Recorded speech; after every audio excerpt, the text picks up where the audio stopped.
بسم الله الرحمن الرحيم. الحمد لله فاطر السماوات والأرض جاعل الملائكة رسلا أولي أجنحة مثنى وثلاث ورباع يزيد في الخلق ما يشاء إن الله على كل شيء قدير. ما يفتح الله للناس من رحمة فلا ممسك لها وما يمسك فلا مرسل له من بعده وهو العزيز الحكيم. يا أيها الناس اذكروا نعمة الله عليكم هل من خالق غير الله يرزقكم من السماء والأرض لا إله إلا هو فأنى تؤفكون. وإن يكذبوك فقد كذبت رسل من قبلك وإلى الله ترجع الأمور.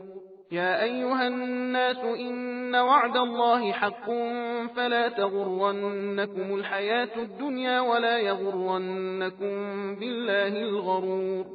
إن الشيطان لكم عدو فاتخذوه عدوا إنما يدعو حزبه ليكونوا من أصحاب السعير.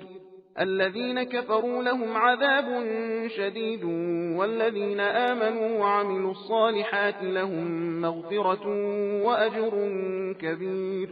أفمن زين له سوء عمله فرآه حسنا فإن الله يضل من يشاء ويهدي من يشاء فلا تذهب نفسك عليهم حسرات إن الله عليم بما يصنعون.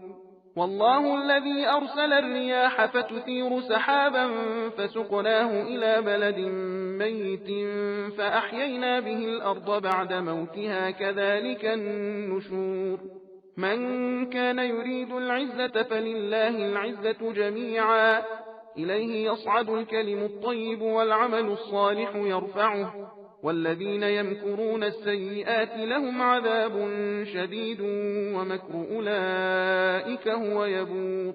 والله خلقكم من تراب ثم من نطفة ثم جعلكم أزواجا وما تحمل من أنثى ولا تضع إلا بعلمه وما يعمر من معمر ولا ينقص من عمره إلا في كتاب إن ذلك على الله يسير. وما يستوي البحران هذا عذب فرات سائغ شرابه وهذا ملح أجاج ومن كل تأكلون لحما طريا وتستخرجون حلية تلبسونها وترى الفلك فيه مواخر لتبتغوا من فضله ولعلكم تشكرون. يولج الليل في النهار ويولج النهار في الليل وسخر الشمس والقمر كل يجري لأجل مسمى ذلكم الله ربكم له الملك والذين تدعون من دونه ما يملكون من قطمير. सबील कुरान हिदायत का रास्ता।